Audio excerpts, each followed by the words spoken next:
प्राण तक news channel में सभी दर्शकों को नमस्कार।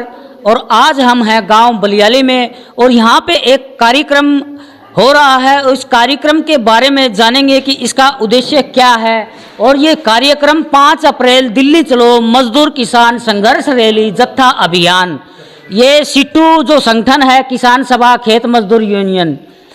तो साथियों, आज पूरे देश के अंदर ऐसे हालात हो गए हैं कि आज किसान, मजदूर, कर्मचारी, चाहे एससी वर्ग हो, ओबीसी वर्ग हो, एसटी वर्ग हो, आज परेशान है। इसकी हालात के जिम्मेवार आज की तत्कालीन सरकार है, ऐसा अनुमान जनता के विरोध के द्वारा पूरे देश के अंदर लगाया जा रहा है।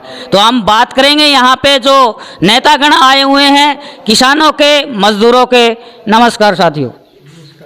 नमस्कार सर। नमस्कार। क्या नाम है सर? इंद्रजीत सिंह। तो सर, आज जो आप ये कार्यक्रम गांव बलियाली के अंदर किया है, तो 5 अप्रैल का जो आपका 5 अप्रैल दिल्ली को जो कार्यक्रम है, उसका मेन उद्देश्य क्या है सर? उसका मुख्य उद्देश्य ये है कि जो भी मेहनतकश वर्ग हैं, कमेरे वर्ग, उनकी दशा निरंतर बिगड़ रही है 75 साल की आज़ादी के बावजूद भी। और जो सरकारें आ रही हैं वायदे करके उसके विपरीत काम कर रही है।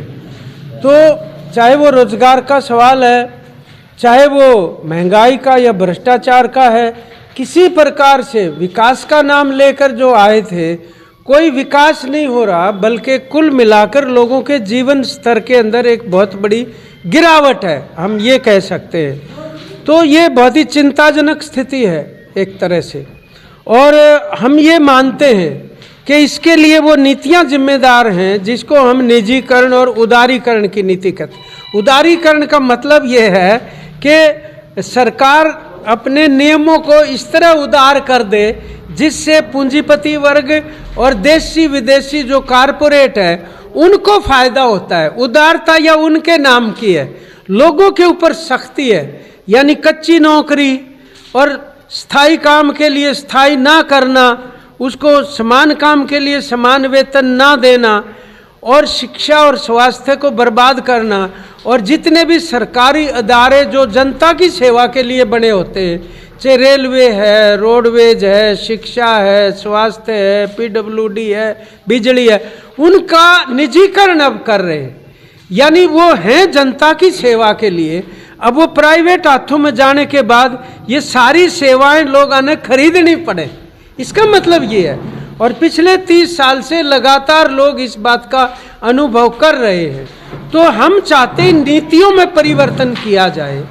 इसलिए ये जो कमेरे वर्ग की एकता है, जो सबसे ज़्यादा भुगत भोगी है, उनको इकट्ठे होने से बचाने के लिए जो मौजूदा सरकार है वो उनको धर्म के नाम पर, कहीं जात पात के नाम पर, कहीं हिंदू मुसलमान करके उनकी फूट डालना चाहती है ताकि ये एकता करके संघर्ष ना करें।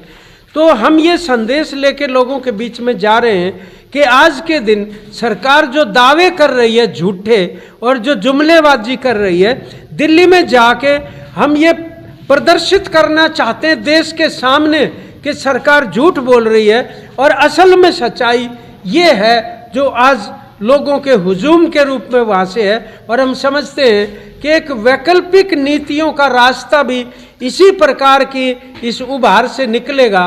तो हम तीनों संगठन हरियाणा में और देश भर में इस प्रकार के जत्थे निकाल रहे हैं। हरियाणा में 6 जत्थे चल रहे हैं और वो गांव-गांव जाके लोगों के बीच मतलब ये संदेश दे रहे हैं कि वो 5 तारीख को इस संघर्ष रैली के अंदर पहुँचें और अपने संगठन भी वो बनाएं।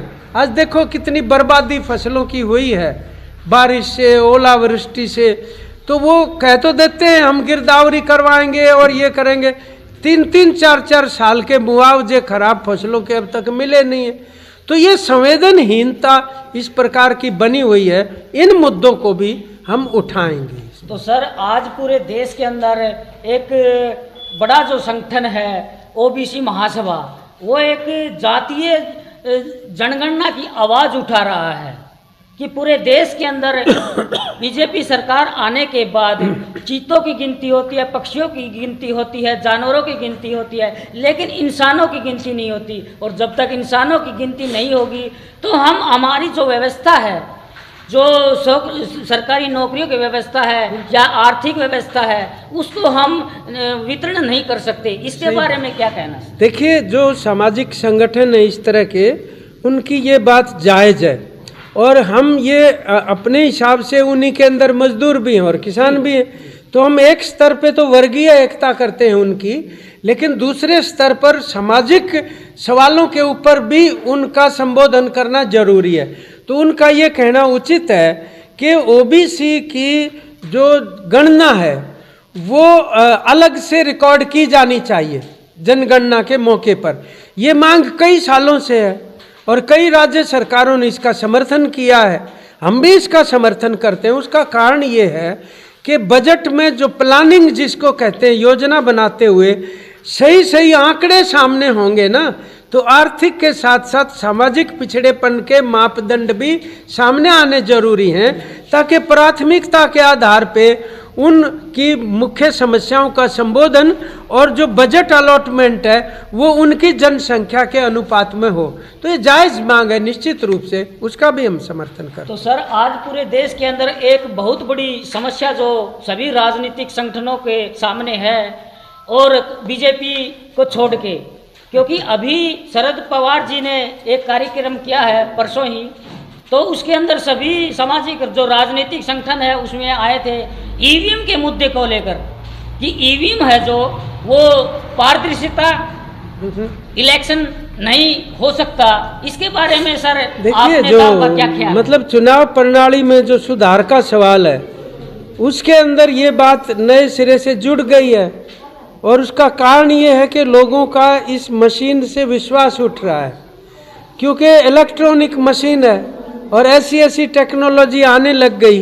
फ़ोन तो आपका है और सरकार की किसी भी एजेंसी ने उसके अंदर आपको बिना बताए उस फ़ोन को हाथ लगाए बगैर कंप्यूटर में कुछ भी मैटर डाल दिया और आपको देशद्रोही घोषित करके गिरफ्तार कर लिया। तो मशीन के अंदर इस प्रकार की संभावनाएं बढ़ी हैं, एक बात। नंबर 2, क्योंकि थोड़ी संख्या में वोट लेकर भी शासन वो कर लेते हैं। आप देखो, पिछली बार बीजेपी को 33% वोट मिला था और उनका राज आ गया। 67% ने तो खिलाफ डाला ना। तो एक सुधार उसमें ये भी करने की जरूरत है, उसको बोलते हैं आनुपातिक प्रतिनिधित्व, यानी जितने प्रतिशत वोट किसी पार्टी को मिले हैं उसके उतने प्रतिशत उम्मीदवार भेज दिए जाएं। तो वो 2 तरह की सूची होती है, एक सूची होती है जो पार्टी जारी करती है और एक होती है जिस पे वोट पड़ते हैं। मान लो आपकी कोई राजनीतिक पार्टी है ABCD, उसको 10% अगर वोट पड़ गए तो उसको लोकसभा की जो है वो 50 सीटें आप भेज सकते हो, अपनी सूची की जारी कर देते हैं शुरू में। एक दूसरा, तीसरा जो सबसे बड़ा और खतरनाक कदम है वो है इलेक्टोरल बॉन्ड का। ये मोदी सरकार ने आने के बाद एक नियम बना दिया कि कोई भी कारपोरेट या कंपनी बैंक से बॉन्ड खरीद के किसी भी राजनीतिक पार्टी को कितना ही भी चंदा दे सकती है, उसको गुप्त रखा जाएगा। और अब तक जो सामने चीज आई है, 95% से ज्यादा वो पैसा, हजारों करोड़ रुपए अकेली बीजेपी के पास आ गया। तो ये सुप्रीम कोर्ट में ये केस है इलेक्टोरल बॉन्ड का।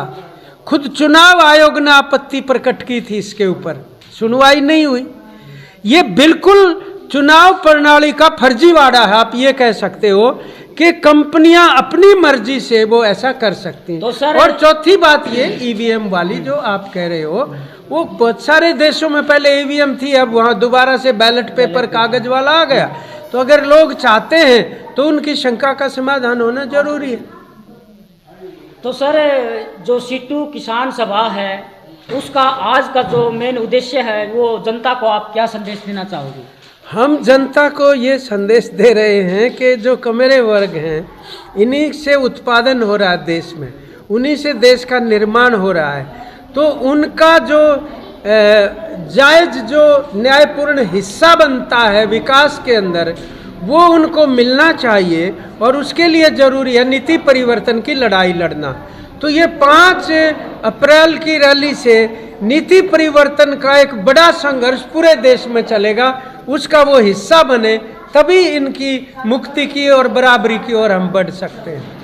तो साथियों, आपने देखा कि सर ने बताया कि जो ईवीएम का मामला है वो जनता के पक्ष का है। ईवीएम भारत से हटनी चाहिए और ओबीसी के अंदर जातीय जो जनगणना है उसका भी पूरे देश के अंदर जो प्रदर्शन हो रहे हैं, जो संगठन उसका समर्थन कर रहे हैं, उनका साथ सहयोग ये संगठन भी करेगा और जातीय जनगणना भारत की बहुत ही जरूरी है।